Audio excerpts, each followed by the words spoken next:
Hello, everybody. My name is Steve Peterson. I'm with GCAC, and today I'm with Jeff Cole, who's with U.S. Hemp Brokerage. Jeff, one of the things that we've been talking about in this series of interviews is really the importance of we discussed the value of being a third-party verifier. We also discussed, the importance of not being accused of greenwashing. And I'm going to share with the audience some statistics that I found was really interesting. A recent Harris poll showed that 82% of consumers want brands that align with their own value. And what's interesting of that, a majority of 52% of consumers said they were especially interested in supporting sustainable brands, with 66% seeking out eco-friendly companies, and they would pay more to be able to do that. Now, here's the challenge. Many shoppers remain skeptical. In fact, 72% say that they think companies are overstating their sustainability efforts. And so, Jeff, I think that's really hitting the bullseye in terms of everybody believes in it. And I see it in the purchasing patterns of my own children, which are young adults now, that this stuff really, really matters to them more than price, which is a fascinating change. But Jeff, how do you see the use of like GCAC's blockchain solution or Clear ESG can really have an impact on building that greater trust? That's a really great question. I love this part of this interview series, and I'll tell you, it's interesting. It's a really fun time to be a sustainability marketer, because now the values of the consumer are more in line with what sustainability marketing really means. So you see an increase with the number of people, the percentage of people who want to shop with their values, but you also see this very high percentage, 72%, as you said, who think companies overstate their sustainability efforts. Well, the reason it's so much fun for us and the way that we integrate with GCAC as a sustainability marketing agency is that the key is that trust comes with greater transparency. And that's really why GCAC's Affixi and the Clear ESG solutions are perfect for ensuring that confidence.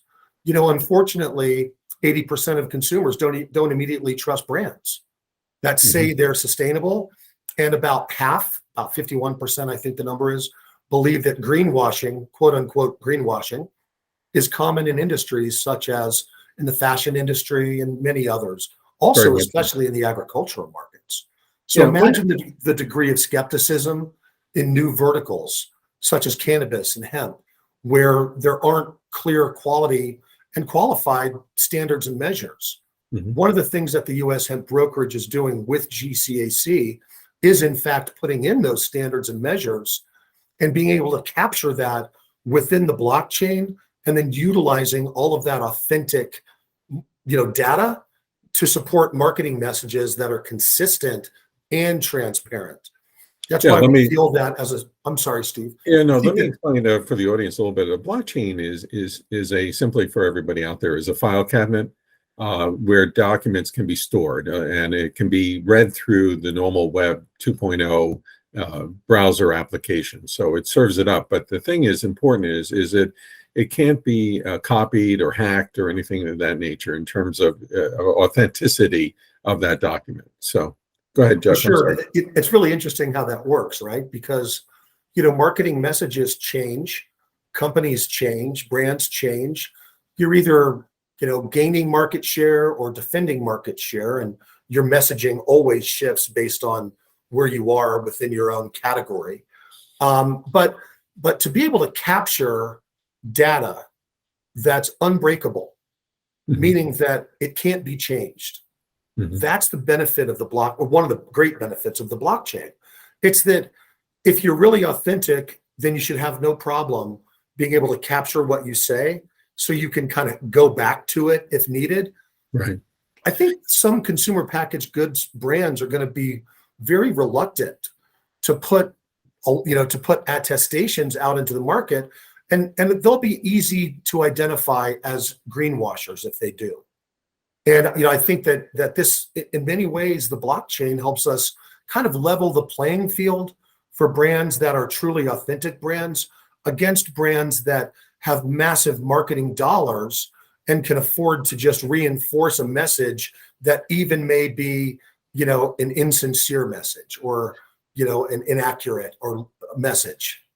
Yeah, one of the things I want to picture for the audience, and this is something that Jeff and I are working with right now in a couple of e-commerce stores, is this concept of when you go to that website and you picture you're being able to sort on women-owned businesses or women-managed businesses, or simply you're looking for products that are organic, and being able to hit that search term, and up comes that the products that meet that criteria, and then underneath their brand is all their authentications, right? And with the document clearly showing, what they're doing in each of those areas. Very simple. And the one thing that the blockchain allows us to do is it allows us to tag every one of those, what are called attestations or criteria for sustainability. So that could be, their social impact in the community, that can be their environmental impact, recycling water, things of that nature, renewable energy or even how much money they donate to, 1% for the earth or something like that. Yeah, very easy, and yet very important, because all of a sudden, if people see that they donate a lot to PETA, and PETA is something special to their own personal causes, then they're more apt to buy and create a relationship with that brand because of their efforts in those markets. So absolutely, Steve, it's an interesting point. So, how many times have you donated, or how many times have members of the audience donated to a cause? But as they're doing so, they're wondering how much of this is actually going toward the cause, and how much of it is being, trimmed off, for something else. Mm-hmm. So if we give 1% to the earth, for instance, the ability through GCAC and through the blockchain to capture that document that verifies it, right, and to QR code it, right, along with all of the other, the other proclamations or attestations that they've made about their brand. There's no better way to do it than through the blockchain.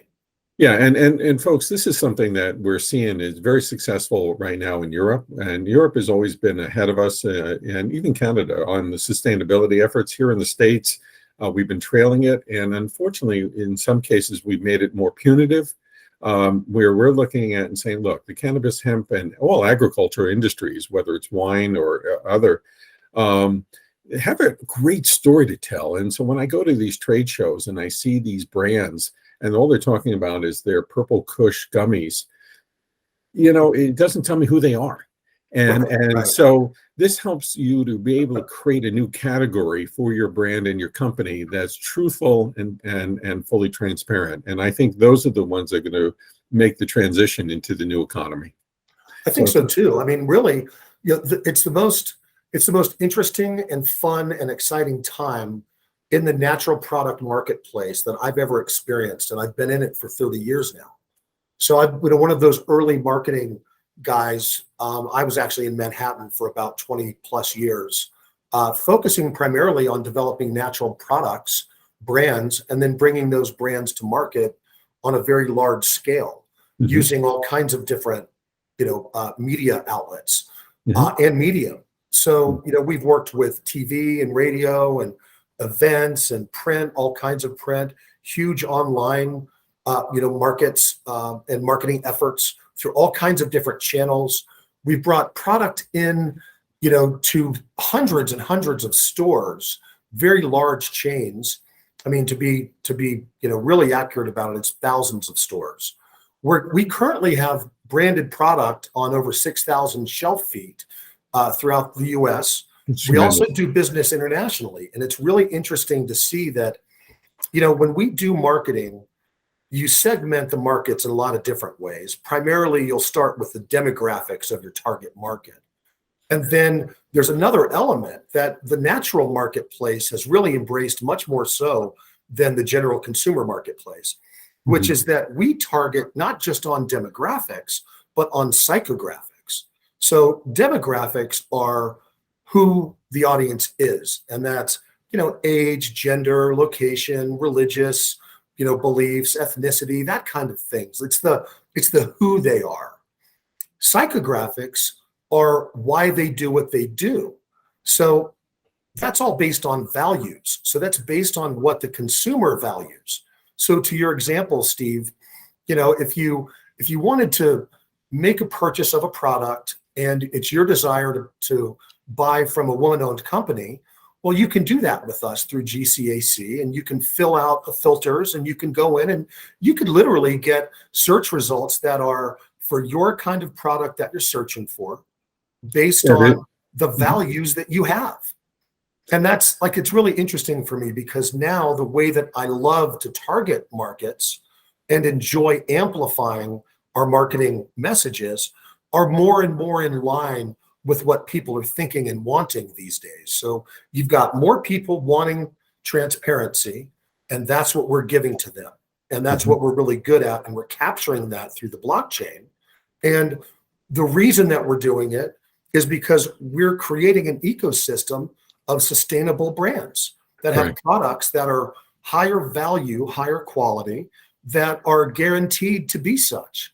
And in fact, capturing and third-party verifying what those brands are saying in their marketing messages. Yeah, so we're perfect. trying to realign the market. And that's why I say it's the most exciting time for me in my entire career. Well, Jeff, thank you so much. We're going to invite everybody to follow our next segment, which is going to be talking about the supply chain and how the blockchain is rewriting how the supply chain can be fully transparent. So thank you, everybody. Thank you, Jeff. You're welcome.